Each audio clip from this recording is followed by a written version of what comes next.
This is Martin Giles of the Guildford Dragon News, and I'm now with the two leaders of our local councils, Guildford and Waverley, Joss Bigmore for Guildford and Paul Follows for Waverley. Thank you, gentlemen, for joining the Guildford Dragon and giving your time today. It's no problem. Thank you. Thank you for inviting us, Morning, Martin. Martin. Thank you for inviting us. Yeah. Good morning. Okay, and the main subject I'd like to talk about is what the councils will do about the Afghan refugees that we're expecting. If we can start with you on this one, Paul, what are you planning to do to receive the Afghan refugees that might be allocated to Waverley? So we're planning to be able to house at least 5, but upwards of 10 families fleeing from Afghanistan at present. We're obviously in discussions with the Home Office and the Ministry of Defence about who they're going to be and how they're getting here and all of the logistics around that, but we've certainly made the offer. That's a mixture of private let, some of our housing stock that we're bringing back into service that needs to be brought up to code before it can be used in that way. And obviously some of this is from council housing stock, as I imagine you'll get to. Okay, and Joss, is that similar with Guildford?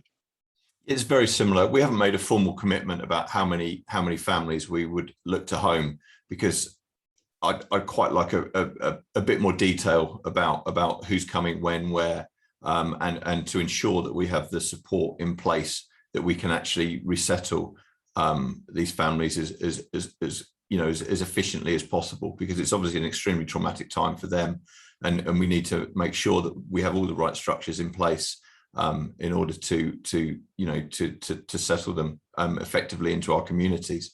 I think we've had reasonable success with families coming from Syria in most recently, but that's also shown some issues when the money runs out, basically, and it's left on the boroughs and the districts to really plug the gap, and that's something we'll be feeding back through to government, that in order to do this properly we need a bit more of a long-standing commitment than a one-off payment to make this really work. But we stand ready to do everything we can. I think as a county, one of the things that I'd like to do is to coordinate across all the boroughs and districts with the county council to make sure that we really are coordinated, because I think if we all work together we can do a lot more.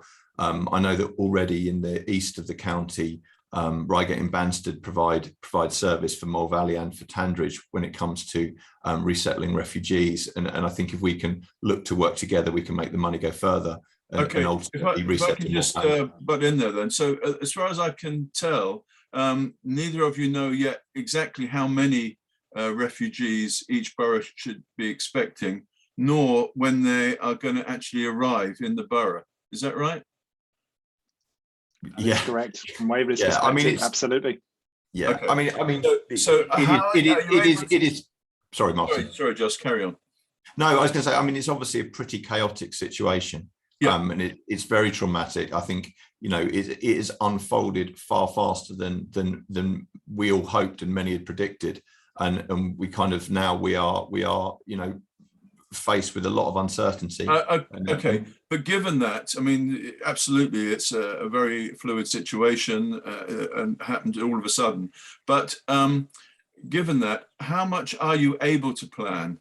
I mean, are you able to sort of plan at all at the moment, or are you still waiting for further information? Martin, I think in both of our cases we can plan quite a bit. I mean, both councils have got experience of managing refugee programs such as with Syria in the last few years. So certainly we're looking at how we provide the assistance in terms of getting them into the properties, making sure that we've got people who can actually speak their language in order to actually address some of the issues that we absolutely know that they will face. And certainly when it comes to things like schools and healthcare and other integration matters, we need to be sure that we're ready for that. And that's certainly an area where we want the county to be playing more of an active role than they currently are.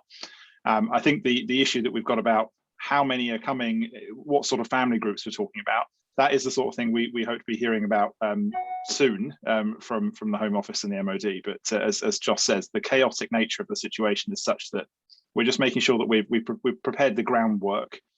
It's really the long-term funding, I think, is the most unsettling thing. We can prepare for practically everything, except for the fact that if this is a short-term 12-month thing from the government, which they decide once the press and the cameras have gone, they stop, borough councils will be left with the bill in the ongoing bill, and that's really where I'm a little bit worried. Okay, so that's a nice segue to my next question then is do you feel you have sufficient resources to fund this activity? Josh, if I can turn to you on that, are you happy that the council budget, which we all know is under severe pressure, can deal with this? Well, I mean, that's an impossible question to answer because I don't know the scale of the response that's required from the boroughs and districts across the country yet. But it is, as Paul rightly highlights, the support package in the past, for example, Surrey, has not been enough from a council's point of view. If you're looking at £40,000 per family, you know, for a 4-bed house or a 3-bed house in Guildford, over half of that is going to have gone in rent. So, you know, this is not a long-standing commitment, you know, but, you know, there are a lot of community groups that can help. There are a lot of, we've already had an enormous amount of support, just as we kind of did at the start of the pandemic. And I think the community will rally around and help.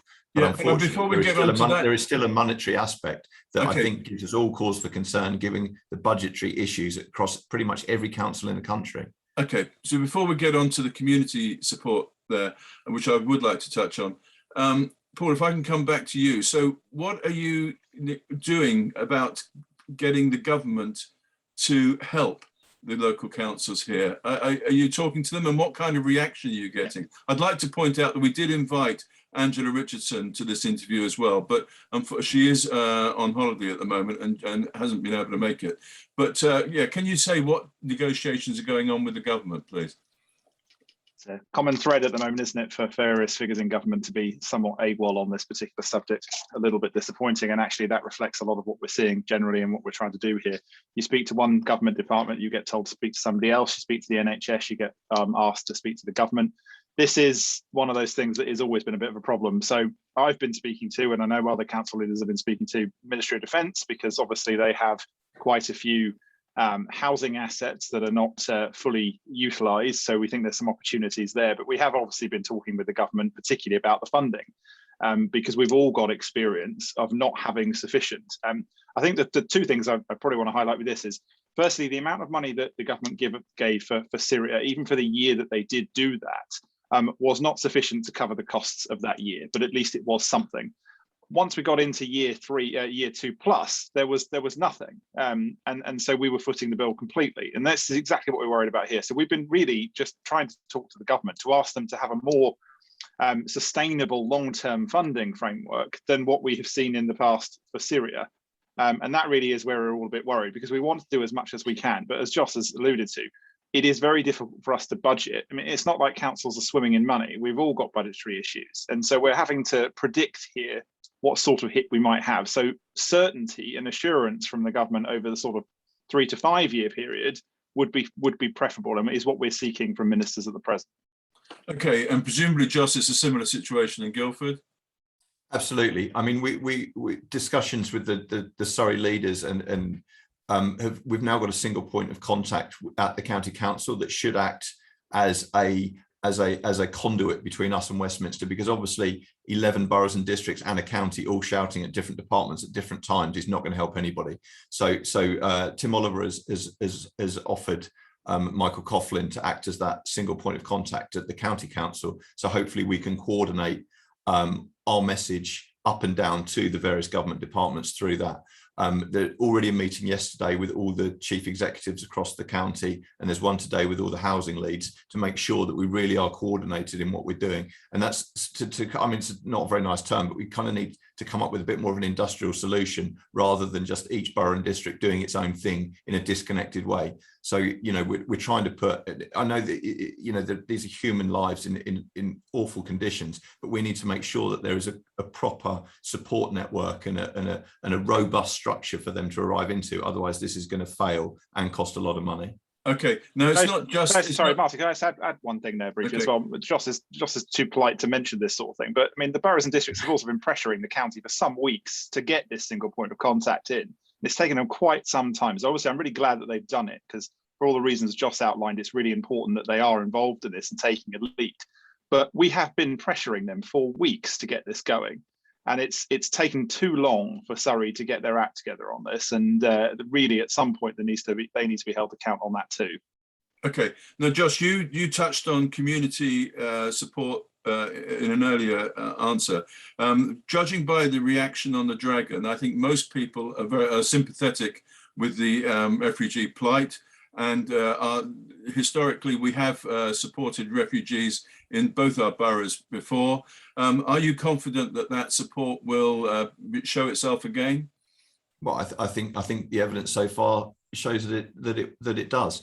And even about a month ago, there's a community voluntary group, Resettle at Guildford, that has taken responsibility for resettling a family from Syria.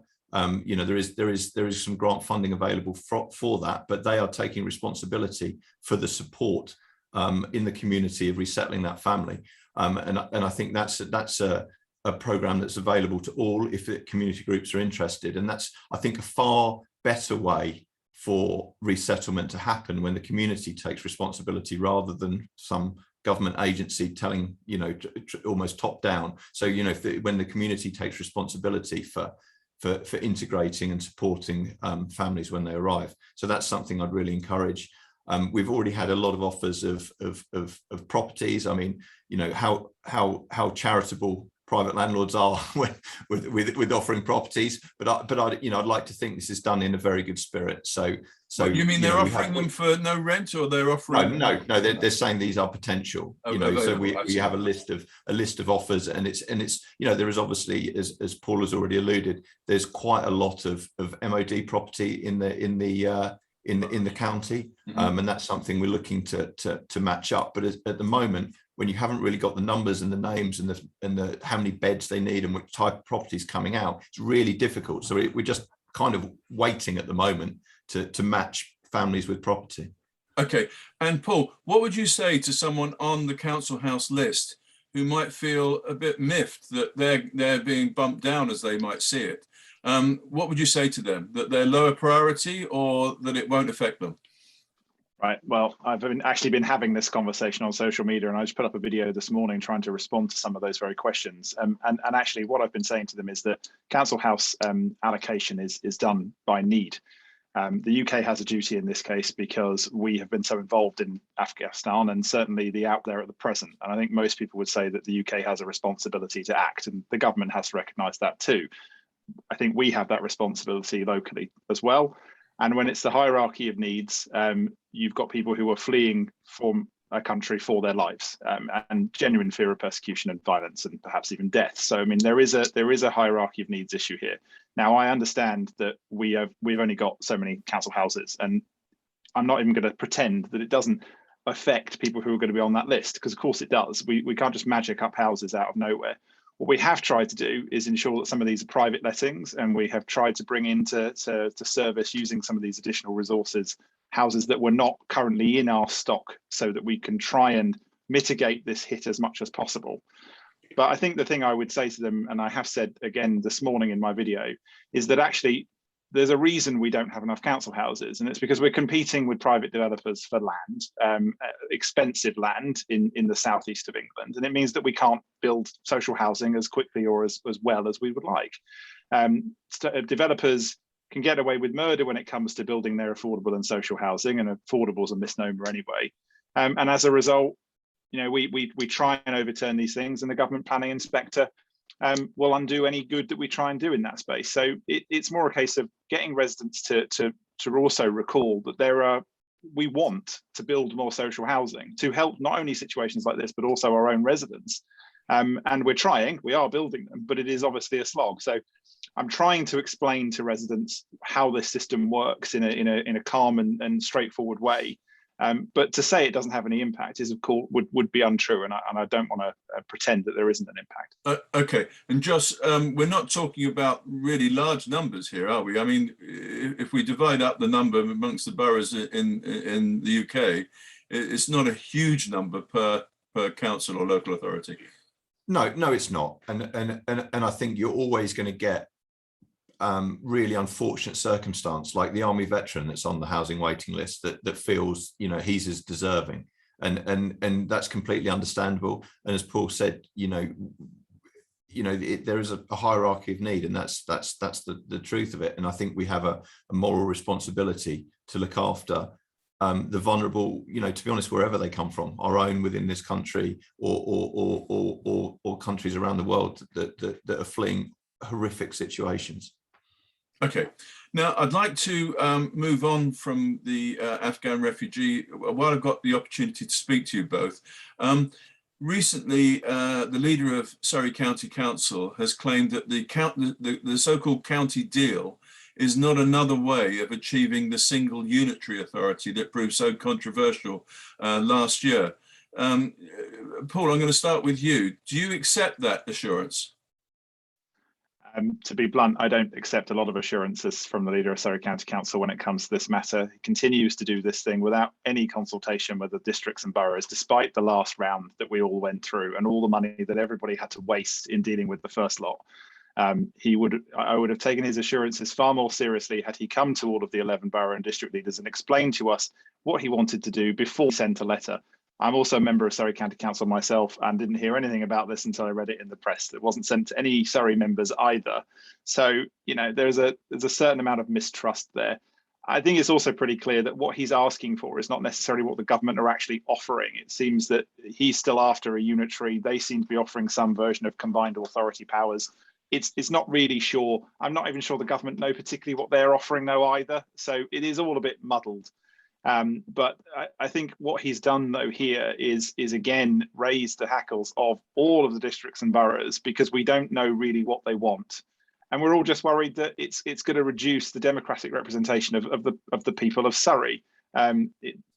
His intent clearly is to sweep away the districts and boroughs, replace some of these other entities with natural communities, which, depending on which day you look at it, is either elected or not. And it's just wrong. And this would have been a lot easier to swallow had he gone through any kind of consultation process with the districts and boroughs. And I think that's what's frustrated most of us, most of all. Okay, Joss, now you've actually said you support the letter, I believe. I support the principle of the county deal, but I think the one that me and Paul have a slightly different opinion about this. But I think it's time to look forward. I think the details of a county deal are incredibly vague. Can you explain actually what you expect from this county deal? I think it means different things to different people. There is an opportunity. That's a problem, isn't it? Well, exactly, which is why the expression of interest letter is pretty vague. Information coming out of the government is pretty vague. And I've been invited to a meeting next Wednesday, the 1st of September, with one of the ministers and Councillor Oliver to discuss what actually a county deal entails and what Surrey might get from it. But this is very, very early stage. Now, ultimately, if a county deal means more money and devolved powers for the county of Surrey, that's something in principle I think we all support. I think there is obviously mistrust and bad feeling from what happened last year.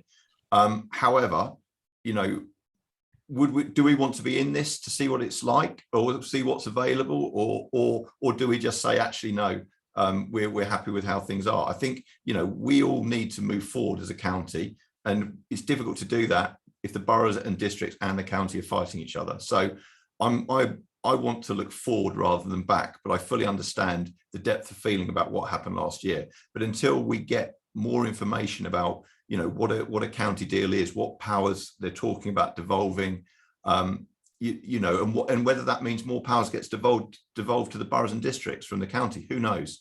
I think there's a lot of work and a lot of discussion to be done, but it's a very, very early stage of this process. Okay, and I should point out that you have a new hat. You are the leader of the. Can you just remind me of the title you have now? It's the group of the leaders of the districts and boroughs, and the leader of county, and the deputy leader Becky Rush, and the police and crime commissioner Lisa Townsend. So we meet at least monthly to discuss things of mutual interest. So what you've just said, is that with that hat on, or with your leader of GBC hat on? Sorry, what was the question? What you've just told us is that, which hat are you wearing when you say that? Both. Okay. Both. My view is similar. I mean, I don't see how the current situation with 11 boroughs and districts providing the services they're doing, the county providing the services they're doing, is will last in the long term, because the budgetary constraints won't allow it. So we have to find a new way of doing it. Now, obviously, the work that Paul and me and our two councils are doing is innovative for Surrey, although other councils have done it all over the country. But that's one solution we're looking at to make sure that we have a viable business plan and for us to survive going forward, because the budget situation is not going away. On Tuesday night, 6.5 million was our COVID hit last year. We're projecting over a 4 million overspend this year, and we're still worried about that, and then another 2.5 million budget gap the year after that. This is unsustainable in the current, the way we're currently organised, and we need to really have a look at what is a sustainable model going forward. And I'd rather do that with the county, and I think that's true of all of us, and I think it's true of Tim Oliver as well. But it's just a shame what happened last year. But I think we need to look forward, because we will waste a lot of time and money if we don't come up with a solution that we all can agree on and buy into. Okay, Paul, coming back to you, how is the cross council working between Guildford Borough Council and Waverley Borough Council progressing? Well, we're progressing in all the things that we've currently agreed that we need to progress. So we're in the stage now where we're going through the HR processes for a single chief executive for the two authorities together. That process has now started, and obviously there's a lot of sort of hurdles that have to be jumped through for that before we get to the next phase. We've appointed the Joint Appointments Committee, which is myself and Joss, our deputy leaders, and the leaders of the opposition of both council, and they're going through their training and various other things pretty soon. And in the background, the inter-authority agreement continues to be written and drafted. And once there is a single joint chief executive, they will take that document through to fruition and bring it back to council. And from then, we look at the next tier down in the management team. So in terms of the process that we agreed to go through, everything is currently going very smoothly and satisfactorily as far as I'm concerned. And what's the timeline? When are we going to see a joint chief exec or managing director? So my understanding is it's going to depend a little bit on whether one of the current two incumbents applies and is successful or not, or whether it needs to go to an outside appointment. If it doesn't need to go to an outside appointment, it should be sorted out before Christmas, probably about October or November. But if it does go on a bit longer than that for an outside appointment, it probably will stretch just before Christmas or to the new year. Okay, and Josh, what difference is this going to make to residents? Will there be one website for council services, for instance? No. The councils themselves will be from a resident's point of view, there should be no change. This is very much about the management of the officers. Now, over time, could policies become joint across the two councils? That's probably likely in some areas where it's very operational policy. It is a cost saving if we have shared policies. But obviously, at the moment, we have slightly different policies in most areas. So the councils will still run independently. Council tax will still be collected by each borough. The supports available, the housing policies will remain the same. But I should imagine if we really want to squeeze everything we can out of this over time, there should be as much coordination between the two councils as possible. But there is no appetite to merge councillors and just have one council at this stage.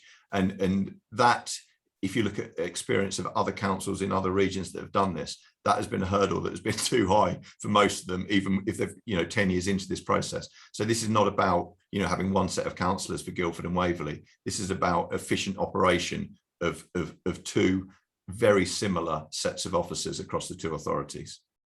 Okay, thank you very much. Gentlemen, I'm going to bring the interview to a close now. We've already probably overrun the time we imagined this would go on. I mean, it is because there are lots of further questions I could ask you, and I think hopefully interesting subjects to our readers.